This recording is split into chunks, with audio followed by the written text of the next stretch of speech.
नंदीग्राम का चुनाव संपन्न हो गया। हम लोगों की सूचना के अनुसार ममता बनर्जी जी वहाँ भारी बहुमत के साथ जीत रही है। भारी बहुमत। उनके मुकाबले में दूसरे उम्मीदवार जो हैं वो कहीं कॉन्टेस्ट में भी नहीं है, प्रचार जितना भी कर रहे हैं। लेकिन आप जानते हैं कि बंगाल में 8 फेज में चुनाव हो रहा है। आज उसका दूसरा फेज था और नियम जो चुनाव आयोग ने बनाया है वो ये बनाया है कि जिसमें क्षेत्र में चुनाव होगा वहाँ पर चुनाव शुरू होने के 36 घंटे पहले से चुनाव प्रचार थम जाएगा। लेकिन आज के युग में क्या ऐसा होता है? क्योंकि आप बाकी क्षेत्रों में कहते हैं कि चुनाव प्रचार चलेगा और जो टेक्नोलॉजी का विकास हुआ है, टेलीविज़न, मीडिया, सोशल मीडिया, उसमें जो कुछ कहीं अन्यत्र कहा जा रहा है वहाँ पर उसका असर उन क्षेत्रों में भी पड़ रहा है जहाँ चुनाव हो रहे हैं। इलेक्शन कमीशन ने इसके बारे में कोई अभी तक उपाय नहीं किया है। अब आज आप सब लोगों ने देखा होगा कि जब चुनाव प्रक्रिया जारी थी, वोटिंग चल रहा था, उस समय देश के प्रधानमंत्री अन्यत्र कहीं बोलते हुए उन्होंने क्या कहा? उन्होंने कहा कि कानाफूसी चल रही है कि ममता बनर्जी किसी और क्षेत्र से अपना पर्चा दाखिल कर सकती हैं। तो वो क्या संदेश दे रहे थे? वो संदेश यही दे रहे थे नंदीग्राम की जनता को कि वो आपके ऊपर उनका विश्वास नहीं रहा, वो कहीं और से भी चुनाव लड़ सकती हैं। खैरियत इसी बात की है कि पार्टी ने तुरंत उसका खंडन किया और कहा कि कहीं दूसरी जगह से उनके चुनाव लड़ने का कोई सवाल ही नहीं। लेकिन जब वोटिंग चल रही हो उस समय देश के प्रधानमंत्री इस प्रकार का बयान दें, इस प्रकार का घटिया बयान दें वोटिंग को प्रभावित करने के लिए, मैं समझता हूं कि इससे प्रधानमंत्री के पद की मर्यादा को ठेस पहुंची है और आगे प्रधानमंत्री को इस प्रकार के बयान से बचना चाहिए।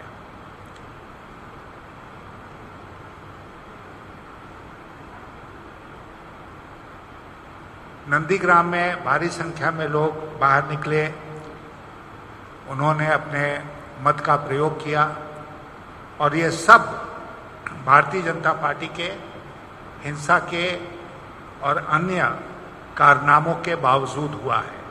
यह हम लोगों के लिए बहुत संतोष का विषय है कि लोग डरे नहीं, रुके नहीं और वोट देने के लिए आगे आए सब जगह और विशेष करके नंदीग्राम में।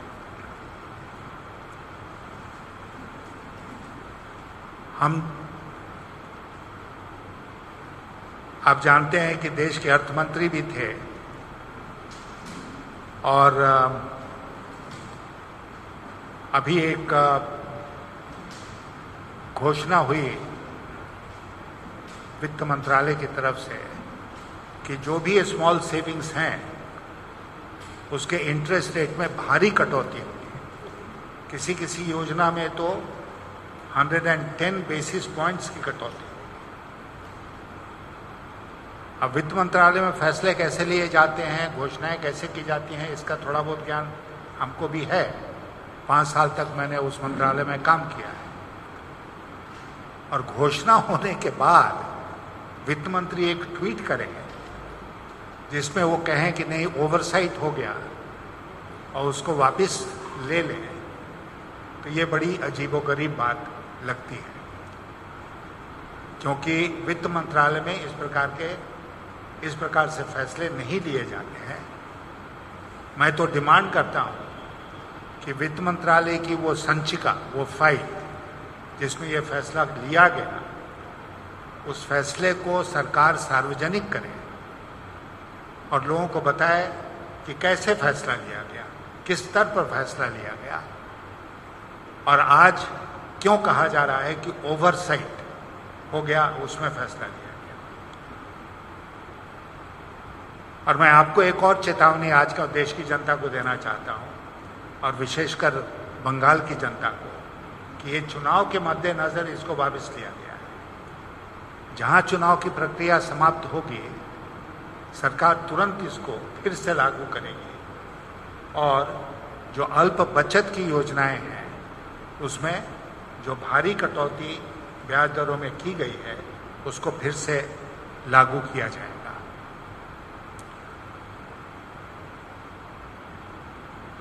अब आप जानते हैं कि पिछले 30 सीटों का जो चुनाव हुआ, उसमें तुरंत चुनाव समाप्त होने के बाद देश के गृह मंत्री महोदय, कोई मामूली पार्टी का आदमी नहीं, गृह मंत्री, और मैं जोर दे के गृह मंत्री इसलिए कह रहा हूं कि देश का गृह मंत्री जो बयान देता है ना, उसके पीछे केवल पार्टी की सूचना नहीं रहती है कि पार्टी से हमको सूचना मिली कि इतने सीट पर हम जीतेंगे।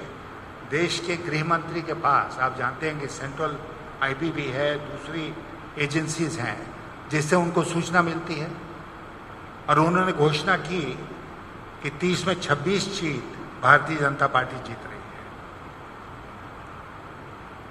मैंने उसी समय ट्वीट किया और कहा कि उनका बहुत कंजर्वेटिव एस्टिमेट है, वो शायद 30 में 35 सीटें जीत रहे हैं, लेकिन 26 पर ही उन्होंने उसको रोक दिया।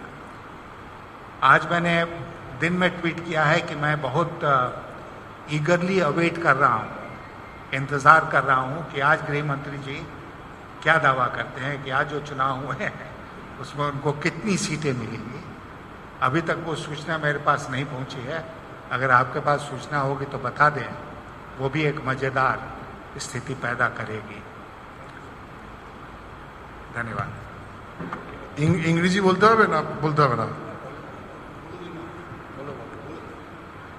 Everyone is at a long day, so you all must be very tired. So I'll keep it very short. Very short.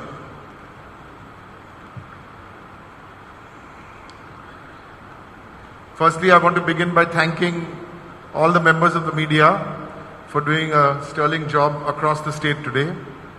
I have a few things to say, only 4-5 points. Number one, Mamata Banerjee has won Nandigram. No amount of mind games, no amount of Godi media fixing, not all media, Godi media fixing can change that. We have got reports from the ground. We also have professional inputs. We also have an expectation. Mamata Banerjee has won Nandigram. BJP have lost Nandigram. 2.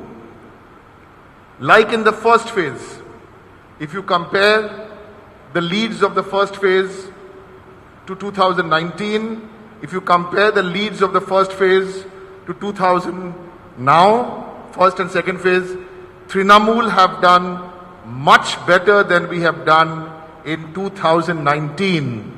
Amit Shah ji, आपका mind games नहीं चलेगा, खेला होबे, खेला भालो शुरू होयेछे। Number 3, there has been some specific incidents which the Chief Minister referred to in her statement today about booths. We will consider taking the next steps because we want to do this not for just winning Nandigram, not for just winning Bengal, because we know we will win both, but we need to do this for keeping democracy in place. Even though we may win, we may still consider going to the Election Commission. We are considering it for a few booths. Let us please wait, we will keep you updated. We were not surprised at the dirty trick statement made by Narendra Modi ji.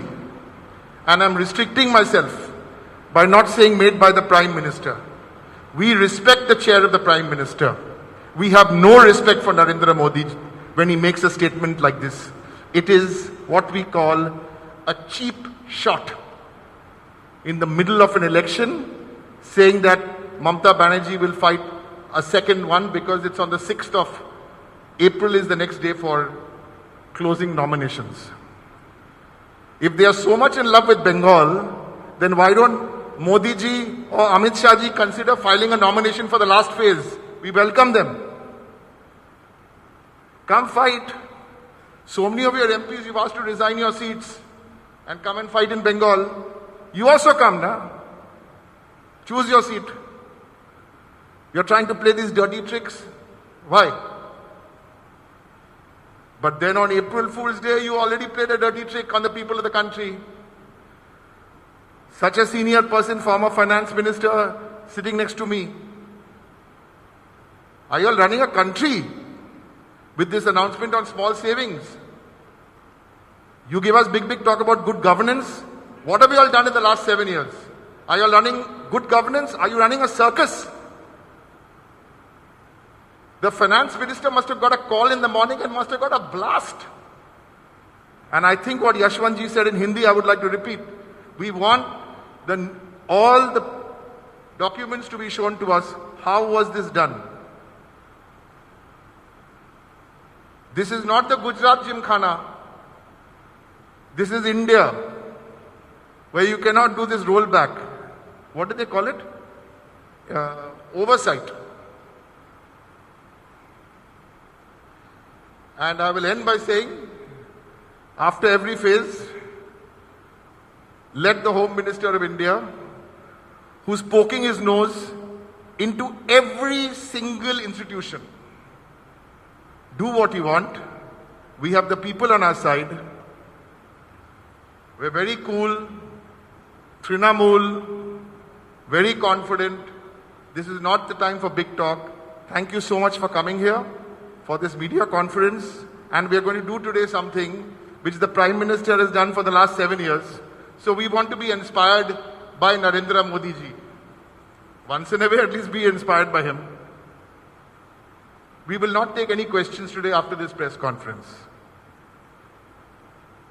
How will the media feel? Terrible. হ্যাঁ খুব খারাপ লাগবে না যদি প্রশ্ন আমরা না উত্তর দিই কিন্তু না আমরা মোদিজি না আমরা তৃণমূল আমরা মমতাদির সৈনিক আপনারা কয়েকটা প্রশ্ন জিজ্ঞেস করুন বাংলায় সুখেন্দুদা উত্তর দেবেন আর হিন্দিতে যশবন্তজি উত্তর দেবেন আর আপনাদের আরেকটা কথা বলে রাখি কালকে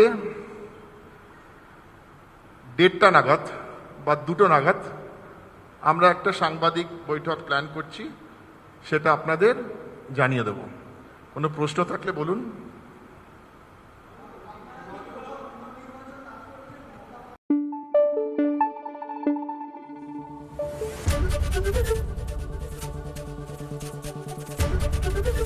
एबीपी न्यूज आपको रखे आगे।